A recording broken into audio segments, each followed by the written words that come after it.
Day 12, we're going to talk about the power of RSI for swing traders. I did have a whole presentation planned, but as y'all know, I can't stand the RSI, so we're going to quickly just look at these. Above 70, below 30. There's only one way I will use the RSI, and that's why I put it in that's why I put it in our 15 days. Above 70, above 30. I don't like these numbers. I'm going to give y'all some better numbers. These are just the basics. Above 70, below 30. These are the basics. These are what the people tell you. Yeah, I use 70 and 30. The Bulls divergence, the Bears divergence, we see it doesn't work as good.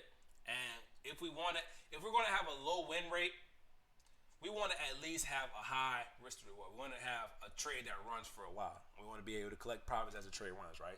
So these are the above 70, below 30. You're going to just keep getting the same thing, right? So these are the zones. And usually we use it for swing trading because you got the pullback strategy where you pull back into oversold, or you can sell it when it gets overbought, right? So that's if you're going long, of course. But this is the only way I would use the RSI. The only way I would use RSI is if I already had a trading strategy in place and I wanted to just figure out better places or a more likely place for it to reject, right? So if I'm already in a trade, okay, hold up, give me a second. I'm sorry, y'all, give me a second. I would look at 90 and I would look at 10. Okay. The only time I am looking to sell, like say we had a long run up, right? If we got to 90 or 10, right? So if we're in here, obviously you can hold that, right? I think I seen one recent. Okay, like perfect. This is perfect right in here. So this is how we use it. So we're in this trade and then we're slowly taking our profits, Now the first time we got over 90, which was this candle, I would have trimmed a decent amount, probably more normal than more average than normal. So like if I'm trading, like say I'm taking off like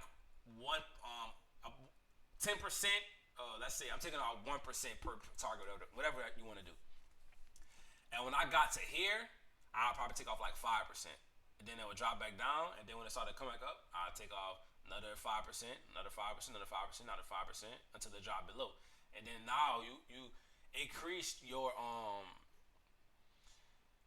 you increase like your selling. I can't think of what's the word, man? What's the word? Oh my god.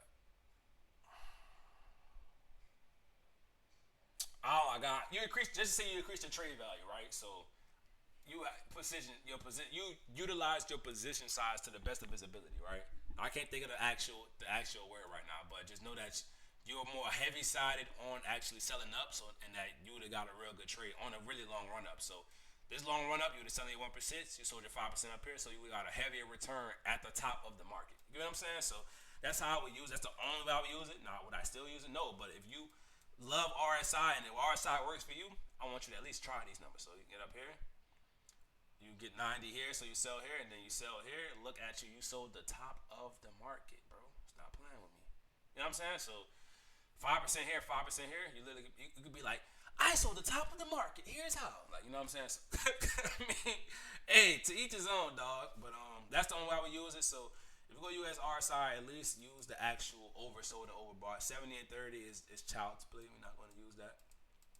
But that's pretty much it. It rarely happens, but I guess it's just a good tool to maybe use, and it probably is even better on the 1 minute because the 1 minute is yeah. See, like the 1 minute. Look at this. So we gapped up though. That's like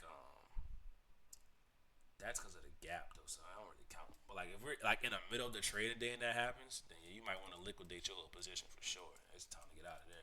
But that rarely happens. Like okay, this is the middle of trading. So say we're in a short and we're taking off 1% or 1% per profit target, and then we're holding it down the whole time.